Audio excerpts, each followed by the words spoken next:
ಮತ್ತೆ ತಿಂಡಿ ತಗೊಬರ್ಲಾ? ತಿಂಡಿ ತಿನ್ಬೇಕಣ್ಣ ಇವಾಗ.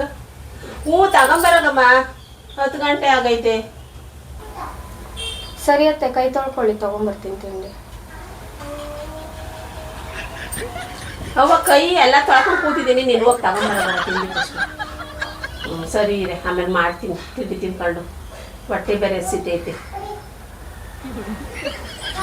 ತಗೊಳ್ಳುತ್ತೆ ತಿಂಡಿ.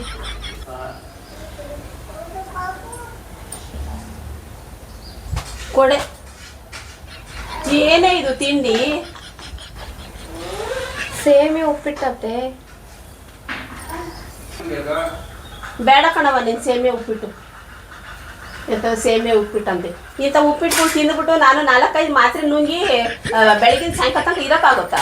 ಮಧ್ಯಾಹ್ನದಾಗ ನೆಟ್ಟು ಊಟ ಮಾಡಲ್ಲ. ಮಾಡಿದ್ರೆ ಮಾಡಿದೆ, ಇಲ್ಲ ಅಂದ್ರೆ ಇಲ್ಲ. ಬೆಳಗ್ಗೆಲ್ಲಾರು ಹೊಟ್ಟೆ ತುಂಬ ತಿನ್ನಬಾರ್ದೇನೆ. ಅಯ್ಯೋ, ಈ ಉಪ್ಪಿಟ್ಟಿಗೆ ಏನಾಗೈತೈತೆ? ಚೆನ್ನಾಗೈತೆ ತಿನ್ನಿ. ಮಧ್ಯಾಹ್ನ ಬೇಗ ಅಡುಗೆ ಮಾಡ್ತೀನಿ, ಊಟ ಮಾಡ್ಬಿಡೋರಂತೆ. ಹೋಗ್ಸಣ. ರಾತ್ರಿ ಇದೊಂಚೂರು ಅನ್ನನೋ ಮುದ್ದೆನೋ ಮಿಕ್ಕಿರುತ್ತೆ. ನಮ್ಮ ಮನೇಲಿ ಏನು ಪಾತ್ರೆ ಎಲ್ಲ ಏನು ಕೆರೆದೇನೋ ತೊಳೆದಿಕ್ಕಿರಲ್ಲ.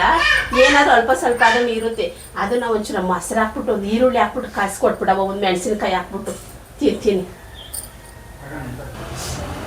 ಅಯ್ಯೋ ಇಲ್ಲ ಅತ್ತೆ, ರಾತ್ರಿ ಅದಲ್ವಾ, ಹೆಂಗಿದ್ರು ಯಾರು ತಿನ್ನಲ್ಲ ಅಂತ ಹೇಳ್ಬಿಟ್ಟು ಕಸಬಂದೆಲ್ಲ ಕಸ್ತೋರ್ಗೆ ಹಾಕ್ಬಿಟ್ಟೆ.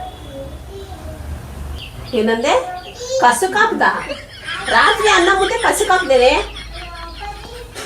ನಿಮಗೆಲ್ಲ ಈಗ ಬುದ್ಧಿ ಬರಲ್ಲ. ಈಗ ಬಿಗ್ ಬಾಸ್ ಸ್ಟಾರ್ಟ್ ಆಗ್ತೈತಲ್ಲ, ಸೀಸನ್ 13-14 ಸ್ಟಾರ್ಟ್ ಆಗ್ತಾರದು. ಅಂತವ್ಕಾರ ನೀನು ಹೋಗಿ ಸೇರ್ಕೊಂಬಿಡು. ಅನ್ನೋದ್ ಬೆಲೆ ಏನು ಅಂತ ಬಿಟ್ಟು ಅಲ್ಲಿ ಗೊತ್ತಾಗುತ್ತೆ. ಅನ್ನೋದ್ ಬೆಲೆ ಗೊತ್ತಾಗ್ಬೇಕು, ಸಂಬಂಧದ ಬೆಲೆ ಗೊತ್ತಾಗ್ಬೇಕು ಅಂದ್ರೆ ಬಿಗ್ ಬಾಸ್ಗೆ ಹೋಗ್ಬೇಕು. 3 ತಿಂಗಳು ಎಲ್ಲ ಹಾರಿದ್ಬಿಟ್ಟು ಎಲ್ಲ ಕಲ್ಸ್ಬಿಟ್ಟು ಆಚೆ ಕಳಿಸ್ತಾರೆ ನೋಡು. ಅಂತ ಶೋಗೆ ಹೋಗ್ಬೇಕು ನೀವೆಲ್ಲವ. ಕಸಕ್ ಹಾಕ್ಬಿಟ್ಲಂತೆ, ಕಸಕ್ಕಿ. ಅನ್ನೋದ್ ಬೆಲೆ ಗೊತ್ತೇನೆ ನಿನಗೆ? ಒಂದು ತುತ್ತ ಅನ್ನಕ್ಕೂ ಕಣ್ಣ ನೀರು ಹಾಕಿಲ್ಲ, ರಕ್ತ ಬಂದೈತಿ ನಮಗೆ. ಹಂಗ್ ಕಷ್ಟಪಟ್ಟಿದೀವಿ ನಾವೆಲ್ಲವ ಅನ್ನಕ್ಕೋಸ್ಕರವ. ಫಸ್ಟ್ ನಿನ್ನ ತಗೊಂಡೋಗ್ಬಿಟ್ಟು ಬಿಗ್ ಬಾಸ್ ಬಿಟ್ಟು ಬರ್ಬೇಕು.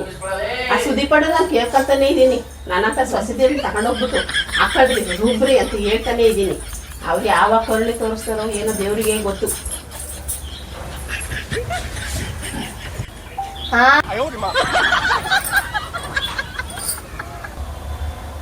ನಮ್ಮಂತಾರನಲ್ಲ ಅತ್ತೆ, ನಿಮ್ಮಂತಾರನ ಹಾಕ್ಬೇಕು. ಏನ್ ಮಾಡ್ಕೊಟ್ರು ಅದ್ ತಿನ್ನಲ್ಲ, ಇದ್ ತಿನ್ನಲ್ಲ, ನಂಗೆ ಅದ್ ತಿಂದ್ರೆ ಆಗಲ್ಲ, ಇದ್ ತಿಂದ್ರೆ ಆಗಲ್ಲ ಅಂತ ಸೊಸೆದಿರ್ ಮೇಲೆ ಜೋರ್ ಮಾಡ್ಕೊಂಡು ದಬಾಳಿಕೆ ಮಾಡ್ತಿರಲ್ಲ. ನಿಮ್ಮಂತಾರನ ಬಿಗ್ ಬಾಸ್ ಕರ್ಕೊಂಡೋಗಿ ಹಾಕ್ಬಿಟ್ರೆ ಅವಾಗ ಗೊತ್ತಾಗುತ್ತೆ ನಿಮ್ಗೆ. ಅಯ್ಯೋ ಹೆಂಗೋ ನನ್ ಸೊಸೆ 3 ಹೊತ್ತು ಏನೋ ಒಂದು ಬಿಸಿ ಬಿಸಿದ್ ಮಾಡ್ಕೊಡ್ತಾ ಇದ್ಲು ಅಂತ.